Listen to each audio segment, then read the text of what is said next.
সাংবাদিকক গ্ৰেপ্তাৰৰ বিৰুদ্ধে ৰাজ্যজুৰি কংগ্ৰেছ ৰাইজৰ দলৰ প্ৰতিবাদ দিলৱাৰ হুছেইন মজুমদাৰক বিনা চৰ্তে মুক্তিৰ দাবী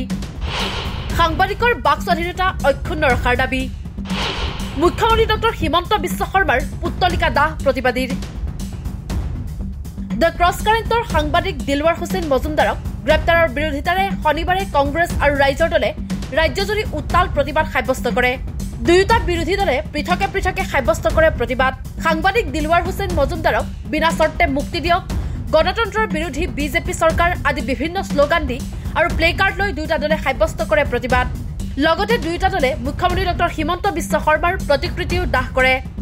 গুৱাহাটীৰ ৰাজীৱ ভৱনত অসম প্ৰদেশ কংগ্ৰেছ কমিটি আৰু গুৱাহাটী মহানগৰ জিলা সমিতিৰ নেতা কৰ্মীসকলে সাব্যস্ত কৰে প্ৰতিবাদী কাৰ্যসূচীৰ নেতৃত্ব দি প্ৰদেশ কংগ্ৰেছৰ সাংগঠনিক সাধাৰণ সম্পাদক বিপুল গগৈয়ে দিলৱাৰ হুছেইন মজুমদাৰক কেনেকৈ গ্ৰেপ্তাৰ কৰা হ'ল সেই কথা উনুকিয়াই সাংবাদিকগৰাকীক বিনা চৰ্তে মুক্তি দিবলৈ দাবী উত্থাপন কৰে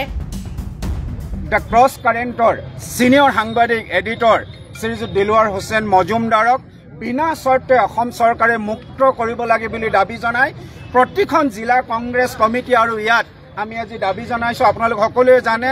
যোৱা 25 মাৰ্চ তাৰিখে যেতিয়া জাতীয় আসলে জাতীয় যুৱ শক্তিয়ে যেতিয়া আসাম কোঅপাৰেটিভ এপেক্স বেংকত তাৰ যিবিলাক কেলেংকাৰী হৈ আছে ফাইনেন্সিয়েল ইৰেগুলাৰিটিজ হৈছে তাত প্ৰতিবাদ জনাবলৈ যাওঁতে আমাৰ সাংবাদিকসকলে তাত তথ্য সংগ্ৰহ কৰিবলৈ গৈছিল আৰু দিলৱাৰ হুছেইন মজুমদাৰ ডাঙৰীয়া তালৈ গৈছিলে কিন্তু তাৰে কোঅপাৰেটিভ এপেক্স বেংকৰ কৰ্তৃপক্ষই তেওঁৰ বিৰুদ্ধে কিছুমান বেছলেছ কিছুমান বেছলেছ এৰিয়াৰ ওপৰত তেওঁ কমপ্লেইন দিয়াৰ ক্ষেত্ৰত তেওঁক আবদ্ধ কৰি ৰাখিলে আৰু ৰাতিলৈ তেখেতক এৰেষ্ট কৰিলে আৰু তেওঁ এৰেষ্ট কৰাৰ পাছত যেতিয়া আপোনালোকে প্ৰেছ এছ'চিয়েশ্যন আমাৰ ৰাজনীতিৰ দলসমূহ আমাৰ অসমৰ বিভিন্ন ছ'চিয়েল অৰ্গেনাইজেশ্যনে যেতিয়া তীব্ৰ প্ৰতিবাদ কৰিলে যে তেখেতক মুক্তি কৰি দিব লাগে তেতিয়া চৰকাৰে মুক্তি কৰিলে যদিও 27 তাৰিখে আকৌ পুনৰ তেওঁ কি কৰিছে যে এপেক্স বেংকৰ তথ্য চুৰ কৰিছে বুলি এটা কমপ্লেইন দি পিনে তেখেতক এৰেষ্ট কৰিছে আৰু আমি যাক কওঁ যে যিটো সংবাদ মাধ্যমক আমি যিটো কওঁ যে গণতন্ত্ৰৰ আটাইতকৈ শক্তিশালী চতুৰ্থ স্তম্ভ বুলি কওঁ সেই গণতন্ত্ৰৰ চতুৰ্থ স্তম্ভক আজি তেওঁলোকে নস্যাৎ কৰিব খুজিছে বাক স্বাধীনতাক তেওঁলোকে খৰ্ব কৰিব খুজিছে আমাৰ সংবিধানে অধিকাৰ দিছে আমাক চিন্তা কৰিব দিছে অভিব্যক্তি আস্থা বিশ্বাস আৰু উপাসনাৰ আমাৰ অধিকাৰ দিছে সেই প্ৰিয়ম্বুলৰ যিটো অধিকাৰ তেওঁলোকে খৰ্ব কৰিছে গতিকে আমি সকলোৱে আজি ইয়াত প্ৰতিবাদ কৰিছো আৰু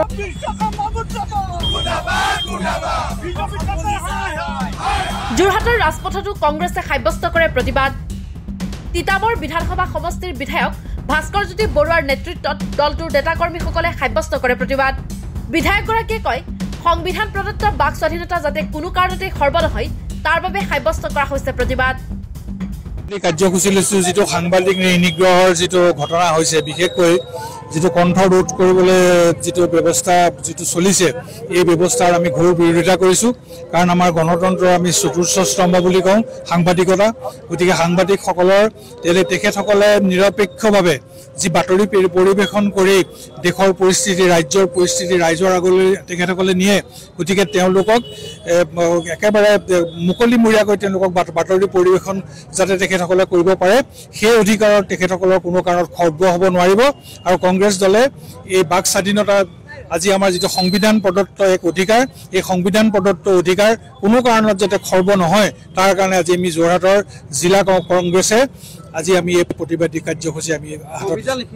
কংগ্ৰেছে শিৱসাগৰ গোলাঘাট ডিব্ৰুগড় আদিতো সাব্যস্ত কৰে প্ৰতিবাদ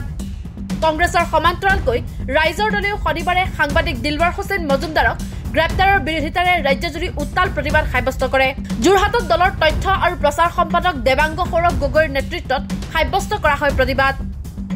মুখ্যমন্ত্ৰী ডক্টৰ হিমন্ত বিশ্ব শৰ্মাৰ প্ৰতিকৃতি দাহেৰে দলটোৱে সাব্যস্ত কৰে প্ৰতিবাদী নেতাৰ অভিযোগ মুখ্যমন্ত্ৰী ডক্টৰ হিমন্ত বিশ্ব শৰ্মাই হিটলাৰৰ নতুন জন্ম লৈছে আৰু কোনো কাৰণতে দিলৱাৰ হুছেইন মজুমদাৰক জেলত ৰাখিব নোৱাৰিব তেখেতে কালি জামিন পাইছে আজি যদি তেখেতৰ ওপৰত আৰু এটা কেছ লগায় আমি ভাবিবলৈ বাধ্য হ'ম যে তেওঁ সম্পূৰ্ণৰূপে হিটলাৰৰ নতুন জন্ম লৈছে হিমন্ত বিশ্ব চৰকাৰে আৰু হিটলাৰৰ ওপৰত সাংবাদিক আচলতে স্বতন্ত্ৰ সাংবাদিকতা শেষ কৰিব বিচাৰিছে গতিকে আজি আমি এই মুহূৰ্তত এই ঠাইৰ পৰা দিলৱাৰ হুছেইন মজুমদাৰক অতি শীঘ্ৰে খুব কম সময়ত মুক্তিৰ দাবী কৰিছো আৰু সংবাদ মাধ্যমৰ ওপৰত চৰকাৰৰ বিজেপি চৰকাৰখনৰ যি ৰঙা চকু সেয়া আঁতৰাবলৈ দাবী জনাইছো। শিৱসাগৰতো ৰাইজৰ দলে সাব্যস্ত কৰে প্ৰতিবাদ। প্ৰতিবাদীসকলে সাংবাদিকৰ ওপৰত নিৰ্যাতন বন্ধ কৰিবলৈও দাবী উত্থাপন কৰে।